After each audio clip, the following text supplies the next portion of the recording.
Si un ejército no puede pasar una cordillera, jamás podrá liberar una nación. No descansaré hasta romper las cadenas del dominio español en América. Juró en su juventud el caudillo venezolano que desde 1812 encabezó la lucha por la independencia de la América española. Nuestro vídeo lo comentan historiadores en un podcast muy nombrado, y aquí tienen lo que allí se debatió. La emocionante vida del libertador Simón Bolívar, amado y admirado por muchos y odiado por otros. Bienvenidos a Historia Top, amantes de la historia.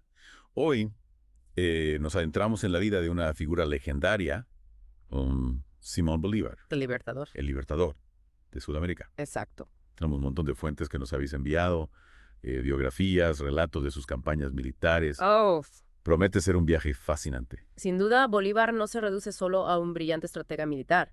Su historia es la de un hombre complejo, lleno de luces y sombras, que experimentó la gloria, la traición y finalmente una profunda desilusión. Exacto, preparaos para descubrir al hombre detrás del mito. Empecemos por el principio. Bolívar nace en una familia adinerada de Caracas, Venezuela. Mm. Pero, ¿sabéis qué?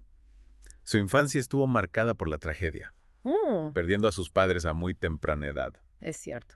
Y a pesar de tener acceso a una buena educación, su carácter rebelde dificultó su formación. Imaginad a un joven Bolívar desafiando las normas. Pero entonces entra en escena Simón Rodríguez, su tutor, que no solo le inculca el amor por el conocimiento, sino que además le introduce en las ideas de la Ilustración. Menudo impacto. Rodríguez fue una figura clave. Le transmitió ideas como la libertad y la justicia, conceptos que marcarían profundamente a Bolívar y que lo acompañarían en su lucha posterior. Y estas ideas lo impulsan a viajar por Europa. Allí es testigo del ascenso de Napoleón, un momento crucial que lo inspira a hacer una promesa en la colina Aventina de Roma, En serio. o liberar a Sudamérica del dominio español. Un juramento que definiría su destino. ¿Recordáis las palabras exactas de esa promesa? Claro que sí. No daré descanso a mi brazo ni reposo a mi alma, hasta que haya roto las cadenas que nos oprimen por voluntad del poder español. Su liderazgo natural era innegable.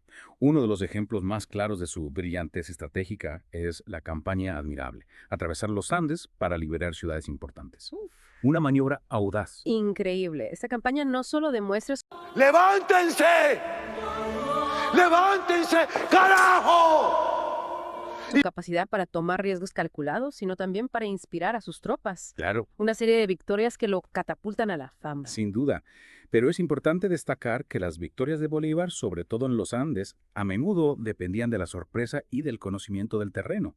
Utilizó su conocimiento de la región como arma. ¡Wow! Un detalle fascinante, ¿verdad? Totalmente. Es como si los Andes mismos se convirtieran en un aliado para Bolívar.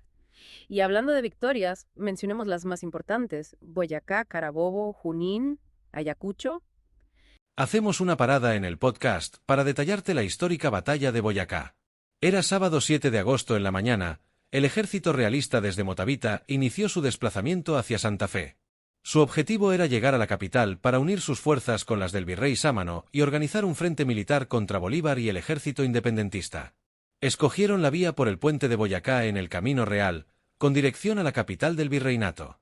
Advertido de este movimiento, Bolívar ordenó la marcha de su ejército, también hacia el puente de Boyacá, dispuesto a tomarlo para impedir a Barreiro su desplazamiento hacia la capital neogranadina. Las dos fuerzas se encontraron en el campo de Boyacá. El ejército independentista estaba conformado por 2.850 combatientes al mando del general Simón Bolívar.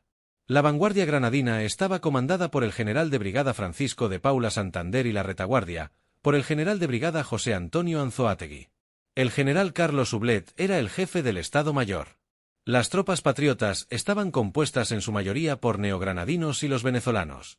Sus integrantes eran criollos, mestizos, mulatos, zambos, negros e indígenas, generalmente personas pobres, escasas de alimentos y mal vestidos, considerados por las autoridades realistas como insurgentes. El ejército tuvo mucho apoyo popular de los granadinos, y en especial de los campesinos de Tunja. Por su parte, el ejército realista estaba conformado íntegramente por tropas nativas americanas, unos 2.670 soldados, de los cuales 2.300 eran de infantería, 350 de caballería y 20 de artillería. Este pertenecía a la tercera división del ejército expedicionario creado en Nueva Granada. Su comandante era el brigadier José María Barreiro, el jefe del Estado Mayor, el coronel Sebastián Díaz, y la vanguardia estaba al mando del coronel Francisco Jiménez. Desde el Alto de San Lázaro en Tunja, Bolívar y el Estado Mayor observaron los movimientos del ejército realista. A las 10 de la mañana ordenaron impedir el paso por el puente de Boyacá, en el cual confluyen los dos caminos, el de Samacá, utilizado por los realistas desde Motavita, y el Camino Real, utilizado por los independentistas. A las 2 de la tarde la descubierta del ejército patriota, encomendada al capitán Andrés Ibarra con sus jinetes, descendió del boquerón del Tobal y llegó hasta la Casa de Teja y sus alrededores, donde se enfrentó a la vanguardia realista que estaba en pleno almuerzo. El general Francisco de Paula Santander inició con la vanguardia el combate y puso en retroceso a la vanguardia realista hasta el puente de Boyacá, donde estaba fuerte en la orilla opuesta del río Teatinos. En ese momento llegó al campo de Boyacá el grueso de la división de Barreiro por el camino de Samacá y se enfrentó a la retaguardia de Bolívar, comandada por el general José Antonio Anzoátegui. En esos momentos llegó a la Casa de Teja Bolívar, quien se ubicó en una colina equidistante entre el puente y la casa. Así dice el coronel Antonio Obando en sus apuntamientos para la historia: el general Bolívar con nuestra retaguardia siguió el movimiento de Barreiro y se formó un frente al lado opuesto del río. A las 3 de la tarde la acción militar era intensa en dos combates simultáneos, las dos vanguardias en los alrededores del puente y el grueso de los ejércitos en la planicie hacia el camino de Samacá. Las fuerzas patriotas tenían unidad y facilidad en las comunicaciones. En cambio, las realistas estaban incomunicadas y separadas por el Teatinos y la vanguardia rebelde. Por su parte, el coronel Juan José Rondón con sus lanceros de llano arriba recibió la orden de atacar por el centro al ejército realista. Simultáneamente, Santander ordenó a los guías de Casanare, guiados por José María Ruiz, pasar al riachuelo Teatinos para volver por la espalda a la vanguardia realista. Los patriotas treparon por los escarpados lugares llenos de matorrales y se presentaron de improviso para envolver por la espalda a la vanguardia realista comandada por el coronel Francisco Jiménez. Dos escuadrones de realistas se enfrentaron a los llaneros, pero fueron derrotados.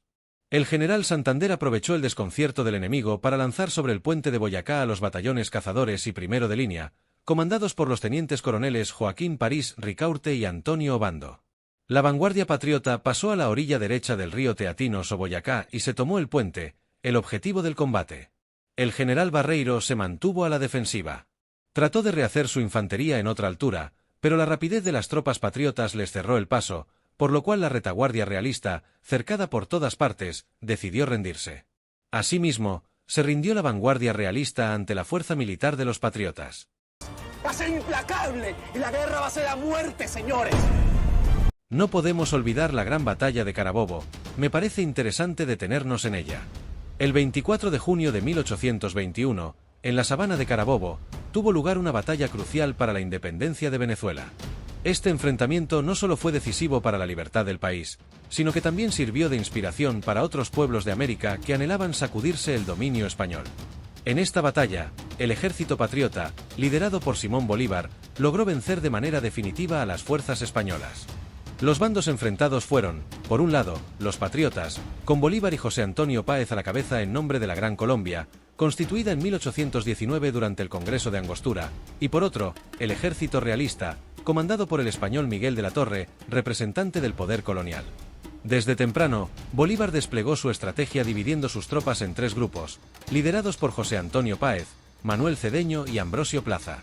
Considerando que un ataque frontal resultaría demasiado arriesgado, decidió enviar a Páez hacia el norte para atacar el flanco derecho del enemigo, mientras que Ambrosio Plaza avanzaría por el centro. Miguel de la Torre, al notar estos movimientos, también dividió sus fuerzas, enviando la mitad de su ejército al norte para frenar a Páez. En un inicio, los patriotas se vieron obligados a retroceder en algunos momentos, pero gracias al apoyo del batallón británico lograron reagruparse y hacer retroceder a los realistas. En la zona central, el combate se mantuvo equilibrado hasta que la retirada de las tropas que enfrentaban a Páez inclinó la balanza a favor del ejército patriota. Finalmente, el ejército realista, al verse superado, emprendió una retirada desordenada en dirección a Valencia, siendo perseguidos por los patriotas. Los sobrevivientes se refugiaron tras la muralla del puerto de Cabello. El contundente triunfo de los independentistas en Carabobo aseguró la liberación definitiva de Venezuela del dominio español y debilitó aún más el poder realista en América. La guerra por la independencia de Sudamérica fue brutal, y Bolívar no rehuyó tomar decisiones difíciles. Cierto, la política de guerra-muerte, aunque efectiva, tuvo un alto costo en vidas civiles. Es un recordatorio de la brutalidad de la guerra y de las decisiones complejas que los líderes deben tomar en momentos de conflicto. En Venezuela, por ejemplo, se estima que murieron 300.000 personas durante la guerra, casi un tercio de la población de la época. ¿Dónde viene? Una cifra que nos hace reflexionar sobre el precio de la libertad. Sin duda, una tragedia inmensa. Y en medio de la lucha, Bolívar también se enfrenta a la traición. Su mentor, Francisco de Miranda, es capturado y entregado a los españoles. Un duro golpe para Bolívar. Le enseña duras lecciones sobre la lealtad y la fragilidad del poder. ¿Cómo afecta esto a un líder que está forjando una nueva nación? Es una pregunta que vale la pena considerar. Absolutamente. A pesar de estas dificultades, Bolívar nunca renunció a su sueño de una Sudamérica unificada. Soñaba con la Gran Colombia. Una república que abarcara gran parte de lo que hoy son Venezuela, Colombia, Ecuador y Panamá. Un sueño ambicioso, sin duda. Una visión que buscaba superar las divisiones y crear una nación fuerte en un continente recién liberado. Exacto. Y además, aspiraba a crear una Liga Americana, una federación de naciones sudamericanas independientes que pudieran actuar juntas en el escenario internacional. ¡Qué visión tan adelantada a su tiempo! Sin duda. Bolívar buscaba un nuevo orden político en América Latina, no solo la independencia de las colonias españolas. Y en sus últimos años, la desilusión lo golpea con fuerza. Traicionado por aliados exhausto por la guerra, su visión de un continente unido se desvanece. Es una imagen conmovedora. El libertador, el hombre que había logrado la independencia de varias naciones, termina sus días en la pobreza lejos de los centros de poder. Un final trágico para un idealista. Un contraste brutal entre la gloria de sus victorias y la soledad de su ocaso. En Santa Marta, el 17 de diciembre de 1830, fallece el hombre que había dedicado su vida a la lucha por la libertad y la unidad. Su muerte marca el fin de una era. Pero ¿qué habría pasado si su sueño de una Suramérica unida se hubiera hecho realidad? ¿Habría sido una región más próspera? ¿Habría tenido más peso en el escenario mundial? Son preguntas que nos invitan a reflexionar. Y ahora adentrémonos en algunos detalles curiosos de la vida de Bolívar que nos ayudan a entender mejor al hombre detrás del mito. Hablemos de su relación con Manuela Sáenz, conocida como Manuelita, una mujer fascinante, revolucionaria, adelantada a su época. Manuelita Sáenz, una figura clave en la vida de Bolívar, se conocieron en Quito y se convirtieron en amantes y compañeros de lucha, una relación apasionada e intensa, llena de cartas de amor y momentos memorables. ¿Sabías que Manuelita incluso salvó la vida de Bolívar durante un atentado en Bogotá en 1828? Es increíble, una mujer valiente y decidida. Por esa acción Bolívar la llamó la libertadora del libertador, una muestra más del importante papel que desempeñaron las mujeres en las luchas por la independencia. Sin duda. Pero Bolívar no solo fue un brillante estratega militar, sino también un gran orador y escritor. Sus discursos y proclamas son ejemplos de su elocuencia y de su capacidad para inspirar a las masas. El Manifiesto de Cartagena y la Carta de Jamaica son documentos clave para entender su pensamiento político y su visión de América Latina. En la Carta de Jamaica, por ejemplo, describe su sueño de una América Latina unida y libre, capaz de competir con las grandes potencias del mundo. ¡Qué visión tan poderosa! Una visión que a pesar de los desafíos sigue resonando en nuestros días. Y no olvidemos que Bolívar no solo buscaba la independencia, sino también la creación de un nuevo orden político en América Latina. Son preguntas que nos invitan a seguir investigando, a seguir debatiendo, a seguir buscando la manera de construir una América Latina más justa, igualitaria y unida. Tal vez esa sea la mejor manera de honrar el legado del Libertador. Porque la historia no solo se trata de recordar el pasado, sino también de comprenderlo para construir un futuro mejor. Esperamos que esta inmersión en la vida de Simón Bolívar te haya inspirado a seguir aprendiendo y a reflexionar sobre el legado de los grandes personajes de la historia. Y recuerda, siempre hay más por descubrir. Hasta la próxima en Historia Podcast.